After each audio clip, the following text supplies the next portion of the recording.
पिछले 100 दिनों में नरेंद्र मोदी यू टर्न की सरकार चला रहे हैं। सत्ता की लोलुपता में बैसाखियों के सहारे उन्होंने लैटरल एंट्री पे यू टर्न लिया, वक्फ बोर्ड पर लिया, ब्रॉडकास्ट बिल पर लिया, LTCG पे लिया, NPS UPS पे लिया। पिछले 100 दिनों में नरेंद्र मोदी ने 38 रेल हादसे होते हुए हमने देखे, 21 लोगों की जानें गई। पिछले 100 दिनों में 56 इंफ्रास्ट्रक्चर प्रोजेक्ट कोलैप्स हुए, चाहे वो दिल्ली का, जबलपुर का, राजकोट का एयरपोर्ट हो। 21 जाबाजों की शहादत हुई। पिछले 100 दिनों में हमने 157 महिलाओं को पीड़ित होते हुए देखा जघन्य अपराध के खिलाफ। पिछले 100 दिनों में हमने नीट की परीक्षा में धांधली और धोखाधड़ी होते हुए देखी। NEET, PG, CSIR, NET, UGC NET की परीक्षाएं रद्द होती हुई देखी। रविंद्र सिंह बिट्टू भौंक रहे हैं, वो और भौंके, क्योंकि राहुल गांधी को इनके भौंकने से कोई फर्क नहीं पड़ता है। मेरा अपना मानना है कि चाहे वो रविंद्र सिंह बिट्टू हों या BJP के अन्य नेता हों या उनके घटक दलों के नेता हों, ये जितना जहर राहुल गांधी के खिलाफ उगल रहे हैं ये इनकी असलियत दिखाता है। लेकिन मैं मानती हूं कि ऐसी कोई भी चीज़ हिंसा की नहीं कही जा सकती है लोकतंत्र में। वो नेता प्रतिपक्ष हैं, वो 5 बार के चुने हुए सांसद हैं, उनके खिलाफ इस तरह की बयानबाजी करना नरेंद्र मोदी और अमित शाह का संरक्षण दिखाता है, उनके निर्देश पर हो रही है। इस पर मुझे कोई शक नहीं है। मोदी सरकार के 100 दिन के कामकाज को लेकर आज कांग्रेस ने कई नाकामियां गिनवाई है। वहीं मोदी सरकार ने 100 दिन की रिपोर्ट कार्ड अपना जारी किया है। इस वक्त मेरे साथ इस मुद्दे पर ज़्यादा बातचीत करने के लिए कांग्रेस की राष्ट्रीय प्रवक्ता सुप्रिया सिन्नेत जी हैं। मैम, मोदी सरकार ने भी रिपोर्ट कार्ड जारी किया, उसमें कई परियोजना का जिक्र किया, आपने कई नाकामियाँ गिनवाई, उस पर क्या? मैं तो आंकड़ों से बात करती हूँ हमेशा और तथ्य आपके सामने रखती हूँ। पिछले 100 दिनों में नरेंद्र मोदी यू टर्न की सरकार चला रहे हैं। सत्ता की लोलुपता में बैसाखियों के सहारे उन्होंने लैटरल एंट्री पे यू टर्न लिया, वक्फ बोर्ड पर लिया, ब्रॉडकास्ट बिल पर लिया, LTCG पे लिया, NPS UPS पे लिया।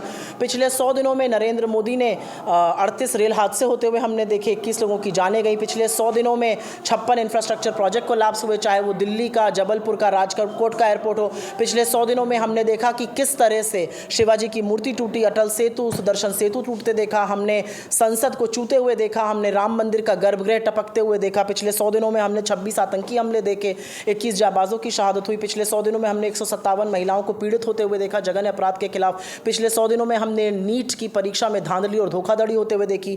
NEET, PG, CSIR, NET, UGC NET की परीक्षाएं रद्द होती हुई देखी। पिछले 100 दिनों में हमने बेरोजगारी को बढ़ते हुए देखा, रुपए को 82 से 84 पहुंचते हुए देखा। पिछले 100 दिनों में विदेशी निवेश को गिरते हुए देखा। पिछले 100 दिनों में हमने CNG का दाम हो गया या दूध का दाम हो गया या दाल का दाम हो गया या आटे का दाम हो गया महंगा होते हुए देखा। LPG सिलेंडर के 2 बार दाम बढ़ाए गए। टोल टैक्स 15% बढ़ा। पिछले 100 दिनों में हमने सेबी और अडानी के नए घोटालों की परतें खुलती देखी। पिछले 100 दिनों में हमने लद्दाख को आक्रोशित और दिल्ली की ओर कूच करते हुए देखा। पिछले 100 दिनों में हमने मणिपुर को जलते हुए 16 महीने से जो देखा, वो मणिपुर आज और जल रहा है, लेकिन प्रधानमंत्री वहां जाने की नहीं सोचते हैं। केंद्रीय मंत्री रविंद्र सिंह बिट्टू ने राहुल गांधी पर विवादित बयान दिया, उस पर क्या? रविंद्र सिंह बिट्टू भौंक रहे हैं, वो और भौंके, क्योंकि राहुल गांधी को इनके भौंकने से कोई फर्क नहीं पड़ता है।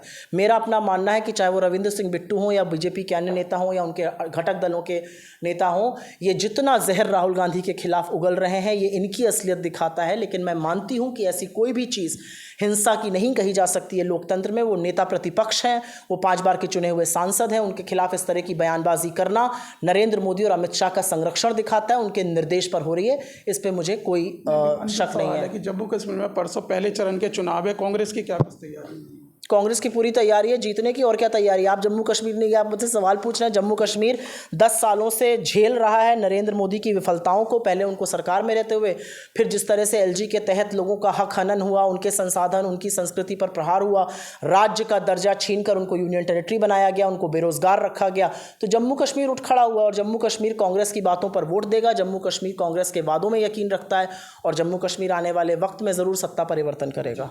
तो देखिए, हमारे साथ बातचीत करने के लिए थी कांग्रेस के राष्ट्रीय प्रवक्ता सुप्रिया सिन्नेत। फिलहाल इस वीडियो में बस इतना ही। बाकी खबर देखने के लिए देखते रहिए पॉलिटिशियंस इंडिया न्यूज़। धन्यवाद। अगर आपको हमारा वीडियो अच्छा लगा तो हमारे चैनल को सब्सक्राइब करें, हमारी वीडियो को लाइक करें, शेयर करें और ऐसे ही देश की तमाम बड़ी खबरों के लिए जुड़े रहें पॉलिटिशियंस इंडिया के साथ।